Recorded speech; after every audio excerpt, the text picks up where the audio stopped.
Hello, everybody. It has been a minute since I've done a podcast, and it's kind of a reason as to why. Last time I did one that was off the cuff, I think a total of six people maybe listened to it, maybe eight or 10.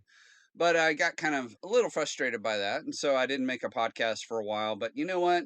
I'm going to go ahead and just throw it out there now and just not even worry about how many viewers or listeners or whatever that I tend to get from this. So, the next three that I plan on doing, I am going to basically take some of the objections that I received off of X, formerly known as Twitter, and I'm going to talk about it because to me, it is difficult to counter what some people have thrown at me based on just however many characters I have in a post or a tweet or whatever you want to call it.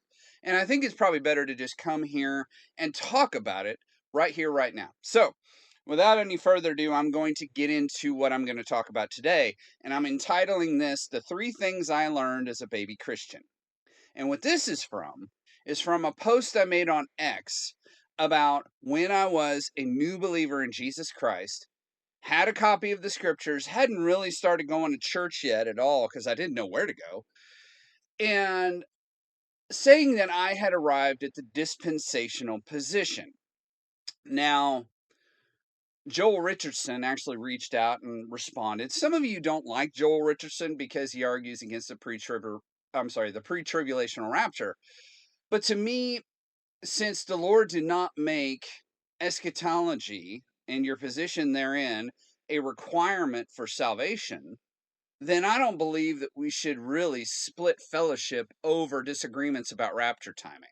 And I would think most people who really understand the scriptures probably will agree with that. There are going to be some that don't, but anyway, so Joel reached out and he says, well, are you talking about the classical dispensationalism, the revised dispensationalism, or progressive dispensationalism? What exactly do you mean by that? And he understood kind of why I guess I was getting a lot of flack for what I said. And of course, my response was basically this: I didn't have a polished version that a say a classically trained theologian would have. We're talking like, about 4 or 5 weeks after receiving Christ. And by the way, I was not raised in the church. So to say that I had a basic background would be erroneous to say. I had a basic background as far as Western philosophy and maybe Western values, and that's about it. When I was early on in my life, my mom tried to get me to read the Bible. Whenever I was in fourth through sixth grade, and I was supposed to read before the TV came on at noon, and I really was a bad kid, and I didn't do what I was told in that regard. And I never read the Bible. Had no interest in reading the Bible. I didn't become a Christian until I was almost 21 years old. I was 20 years old going to college. So what happened to me in college is actually the inverse of what you often hear about. So with that in mind, I devoured the Bible when I first became a Christian. When I received Christ, it was like a light bulb moment that just went off, and I was like, where is a Bible that I can get a hold of and start reading it? I had my buddy drive me to a bookstore whenever there were still bookstores, and I went and bought a copy of the Bible. And I bought a copy of the student Bible because, well, I was a student, so I would go ahead and get a student Bible. I mean, we're talking, I'm like a week old in the Lord. So I hadn't, again, started going to church yet because I had no idea where to go to church. I had no idea where a good church would be. I had no idea of any of that. All I knew is I wanted a Bible, and I had my buddy go drive me to a bookstore. So I bought it and I just devoured that thing. Right.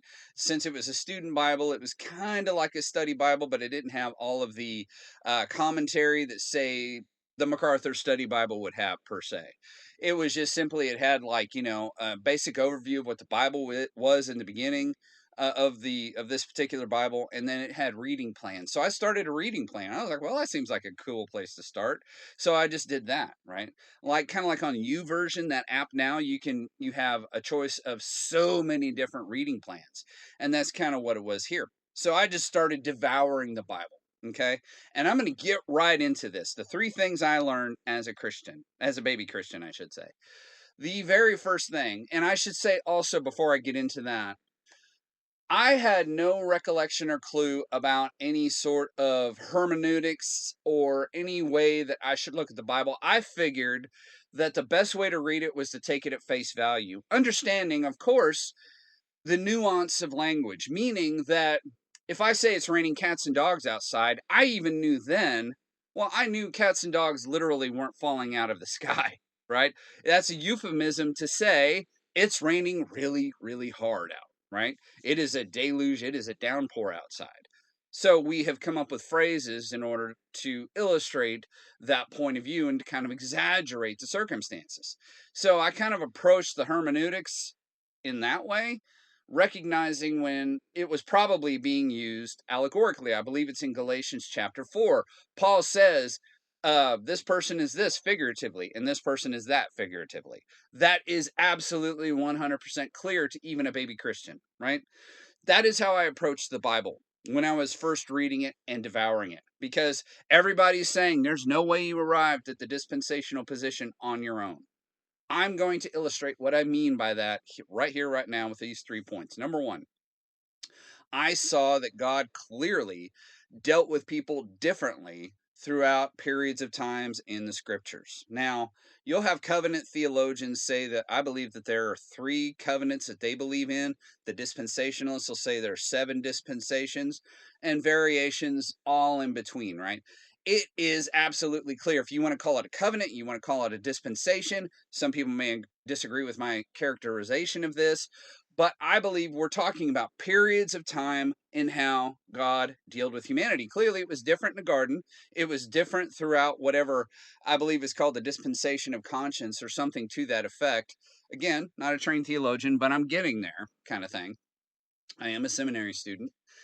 And for example, Abraham and Sarah, whenever they were, doing their various travels, they would come into a particular area. They said, Sarah, these people don't fear God. And as soon as they see how attractive you are, they're going to kill me and take you as their wife. So just say you're my sister. I believe Isaac also did this with Rebecca. Okay.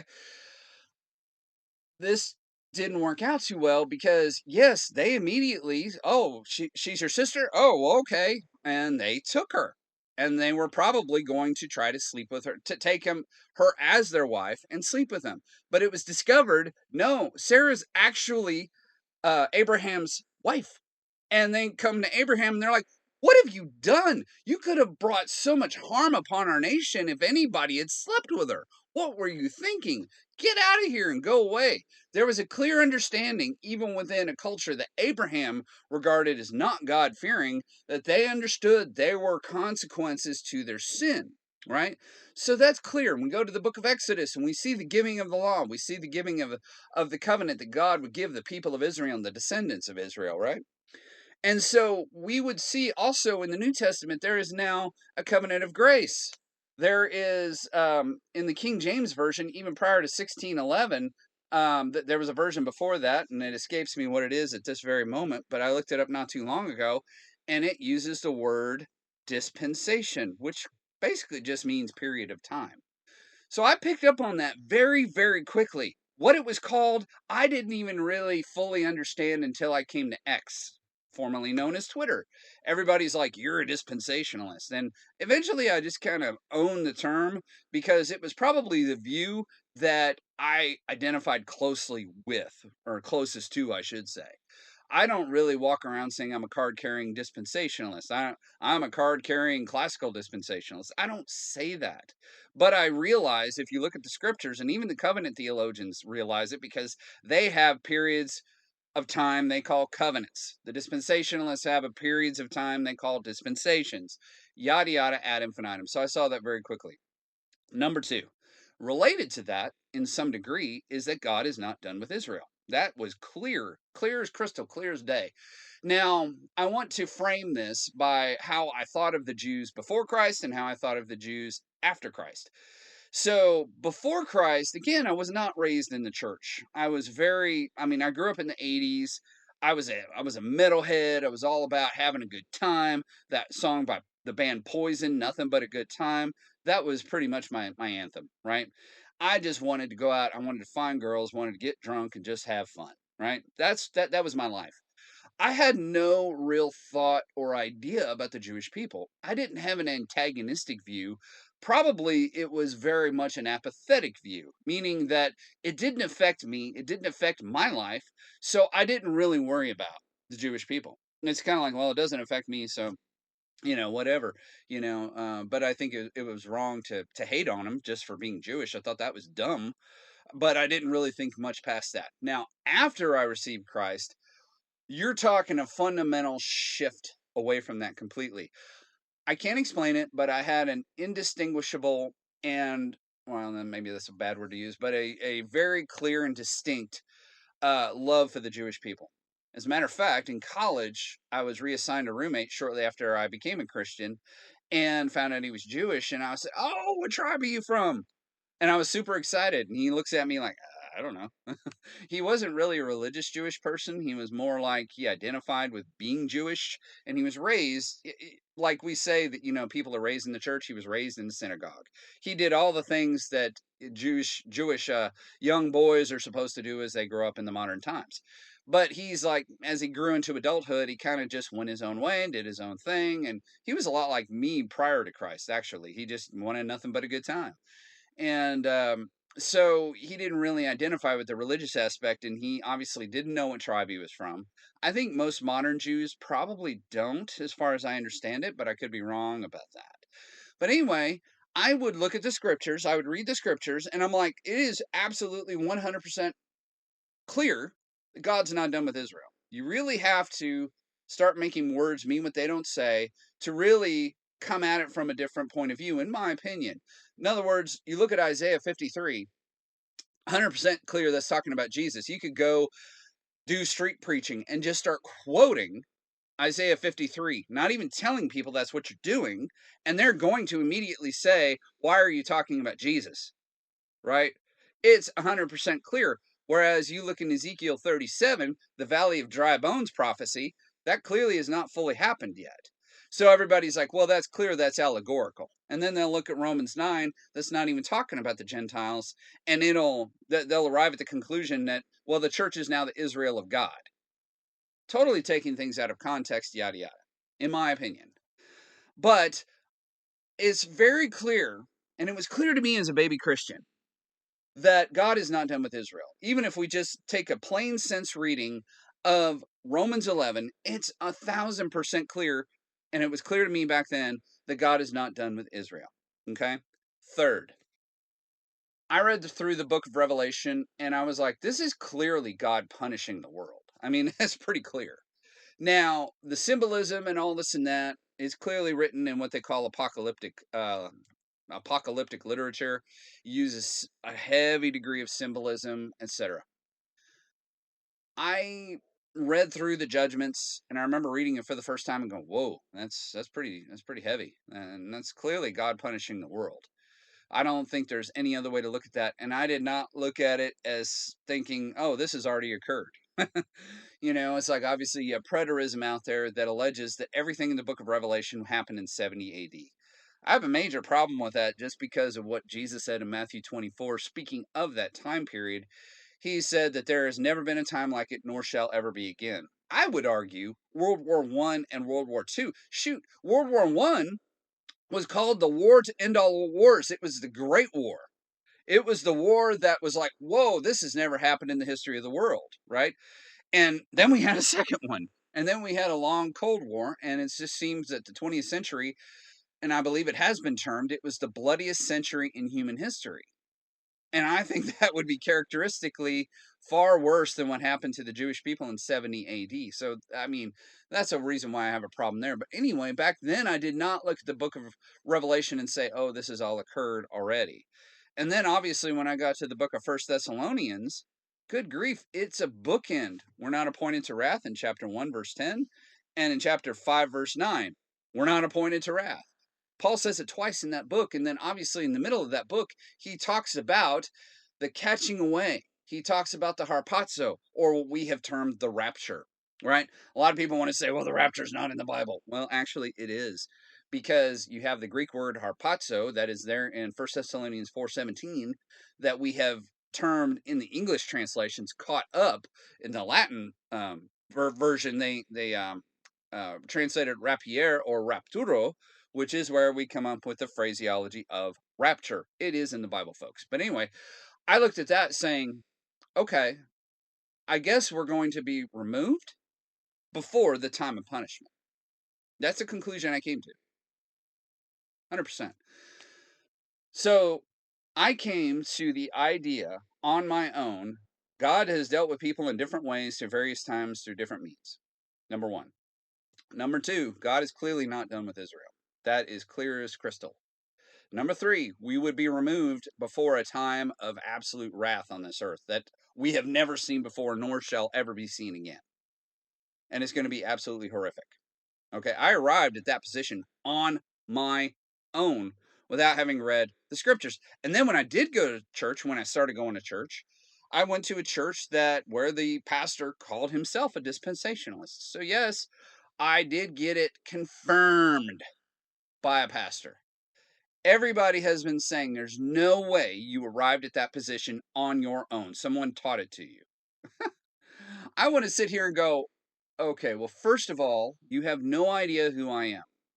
You've never met me. You don't know my history. You don't know what happened back then. Okay. So to sit here and tell me that my experience is invalid because it conflates with yours, terrible, terrible way to approach an argument.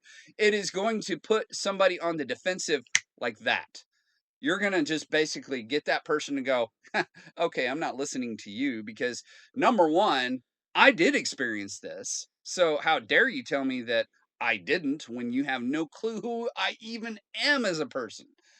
And number two, it is a bad characterization of attacking an argument. You cannot really make that assertion and come at it with any sort of intellectual possibility whatsoever. You're basically saying it conflates with my view, so therefore it's wrong. Now, I understand the concept. I understand that idea. Whenever our ideas are challenged, we don't like it as humans. I get it. I understand that. That makes sense to me. But you can't sit here and say because it disagrees with my view, it's absolutely wrong. And there's no way you experience that. You had to be taught that by somebody else. I would dare say, whoever actually can identify with what I'm saying now and is getting angry right now, probably, you were taught that. You have been taught that dispensationalism is so anti biblical, there's no way anybody comes at this conclusion on their own. You're wrong. You're 100% wrong. Because honestly, with that post, I don't have an exact number, but I would say 30 to 40 folks. That's an estimation. I could be wrong, but quite a number came forward and said, "Yeah, same here. Yeah, same here. Yeah, same here." I don't think anybody arrived at a theologian's level of conclusion of dispensationalism simply from reading the scriptures. That's why I highlight the three things I came away from, or away with rather, very, very quickly, just reading the scriptures all on my own. All on my own. And to sit here and tell somebody that you're absolutely wrong, you're lying, you're self deluded, or you're just trying to be deceitful, that, again, because just because it disagrees with your point of view doesn't mean anybody's lying, doesn't mean anybody's self-deluded, and it doesn't mean anybody's trying to deceive people. Okay, I'm not going to go into it here, but I've been watching the John Rich Tucker Carlson interview, and John Rich says a lot of things in there that I believe are wrong. However, I believe he is saved. I believe that he loves the Lord, and I believe that he's coming at it with the right heart. I believe he's wrong about a lot of things, and a lot of people will say, well, see, that's indicative of a false teacher. And I'm like, well, I don't think so, because who of us gets it 100% right? So clearly, like, Joel Richardson believes in a post-trib rapture. I believe in a pre-trib rapture. And I can say that now after 30 plus years of being a Christian. I have a little bit better formulation of what I believe now, obviously, because I've had a lot more time, a lot more study, and I've actually had official studies in seminary for the last year, and of which I did take a course in Revelation. And I'm very familiar with all the views, very familiar with all the angles and all this and that. I wouldn't say I'm a subject matter expert, but an expert is just somebody who knows a lot more than the average layperson. So I guess you could call me a subject matter expert in the book of Revelation because I've had a course on it. technically. But I wouldn't sit here and be comfortable calling myself a subject matter expert on the book of Revelation. I would say I'm a bit more learned than the average layperson, is what I would characterize that as. But at any rate, Joel Richardson is a post trib rapture believer. I'm a pre trib rapture believer. We both can't be right. Now, maybe, I don't think so, but maybe it could be that there's a rapture throughout the period of judgment and Revelation. I don't think so. But as my professor for that Revelation class did say, we'll find out one day who's right. God clearly has an appointed time to do various things in various ways. That is very clear in the scriptures, right? And I think even though the scriptures are everything we have in need for life and godliness and training in righteousness, as 2 Timothy 3:16 through 17 tells us, but I still think we look in a mirror dimly. You know, mirrors back in the day were oftentimes just severely polished metal, not the kind of mirrors that we have today. The glass with the reflective background to where we can get a really good reflection. But back in the day, it's like you would look at yourself and you wouldn't see yourself clearly like you do now. You would see yourself, you would see kind of a form of yourself, but not the exact representation. And I think that's what the Paul was talking about. It's like we look in a mirror dimly. I think that's 1 Corinthians 13. Maybe, yeah, 1 Corinthians 13. Um, and this is, by the way, what I would do when I was a baby Christian. I would say, "Oh, it's somewhere here in the first part of Book of John, or it's over here, blah blah blah blah blah." Which is interesting because it's like chapters didn't come along until the 13th century, and verses didn't come along until the 15th century. So we had well over 1,000 years of church history where we would just probably say in the first part of the Epistle of Ephesians, in the latter part of the book of Revelation, it says. And that's why Paul doesn't sit here and go, it is written in whatever, Exodus 12:11. He just said it is written somewhere, et cetera, et cetera, et cetera, because that was the accepted teaching at the time.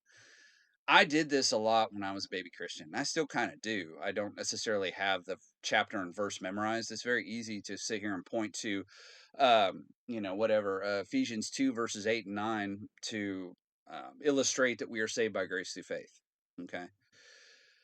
So fundamentally, that's it. This is off the cuff. And I'm just basically trying to give you a summation of what I meant by reading the scriptures on my own as a baby Christian. I arrived at the dispensational position because what I mean by that is the fundamental view. And I highlighted three topics specifically that I came to a conclusion on my own. Anyway, hope you enjoyed this, and I have a couple more coming down the road here. And if you like this, please share it. Please repost it, retweet it, read whatever to it. Share it with folks. If not, let me know, and I'll see you on the next one.